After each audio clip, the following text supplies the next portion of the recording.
hello. Didn't see you there. Well, hello fellow lifespan developmental psychos. Today, I'm going to walk you through the book of lifespan developmental psychology. We'll start with chapter 1, infant development. Then we'll go to chapter 2, early to mid childhood. Then we'll go over to chapter 3, adolescence and late childhood. Followed by chapter 4, early adulthood. And then we'll continue on to our chapter 5, mid to late adulthood, following the end. Hope you look forward to this, because I do. Hello fellow developmental psychology students. We're going to go over infant developmental psychology. Oh, Papa's home.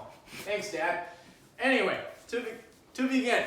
So, infant psychology affecting career developments. Anyway, what we found is that it's often researched, but vast amount of the research seems to not be exploring how it leads into the future, but just how the determining effects are. So we found some stressors for infant psychology might be age, gender, race, cognition, and family environment.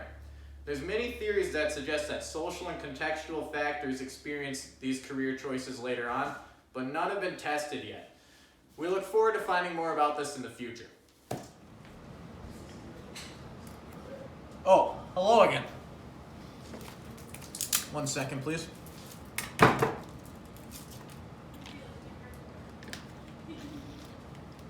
All right, let's go over chapter 2 now, early to mid childhood. So, what we found out is that this tends to be a little bit of a grayer zone with research when it comes to career paths. We found with limited studies that occupational choices in emerging adults, and especially in their young childhood, seem to have their roots during those childhood interactions. So, this is kind of that point where we all stand in front of the class and say, I want to be an astronaut because it sounds cool. No one really knows what they want to be, but we all think we want to be something. We can all remember that. Some stressors are very similar during infant psychology, such as age, race, gender. But what we've also found is that the school environment seems to play a crucial role at this point. All right, I'll see you in chapter 3. Oh, hello again. 1 second, let me make sure I look presentable. Okay. So now we're on to chapter 3, adolescent and late childhood. So, adolescent and late childhood, what we tend to notice is that research is still somewhat vague. Not as much as infant, and not as much as adult. It's this weird gray zone. So, some studies have found that during this late childhood stage, it can often be anticipated from previous lifespan developmental factors. Very similar to what we found in our early to mid-childhood.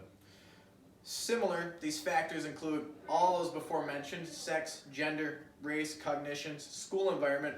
But what seems to come out more during this time is more rage and hormones and stuff. So abuse and trauma from childhood experiences tends to be a prominent factor at this period in life and tends to rise up a little bit more. So anyway, we'll see in chapter 4.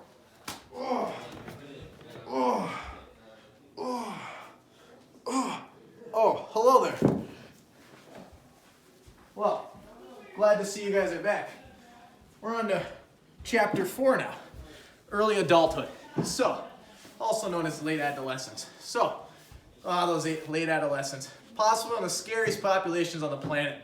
This is one of those points where kids stop acting like their parents and more like their annoying friends.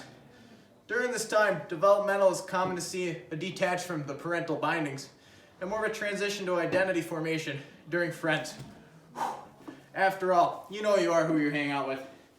So, this time seems to happen a little more naturally, not as much projection from parents or pressure. Seems like people just want to become the most selves.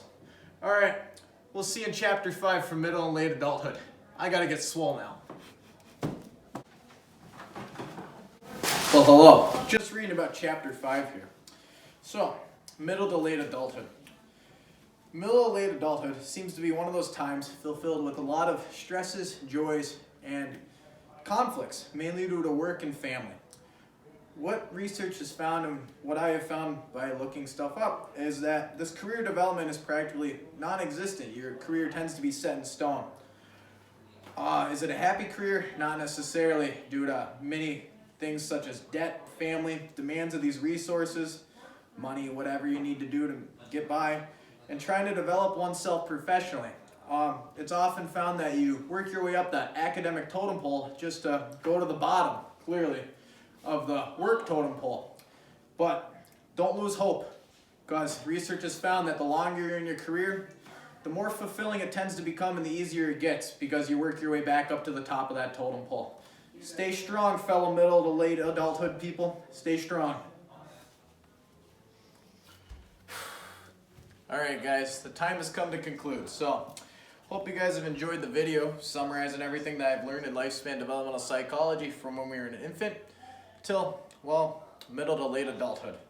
So, reading upon the research and stuff, I can see it would be why I want to pursue physical therapy, physician assistant, or chiropractic. I've always been involved in sports and always been a little bit, not ADHD, but overly active hyper kid. I still am today. People that know me in this class, you can for sure back me on that, I guess.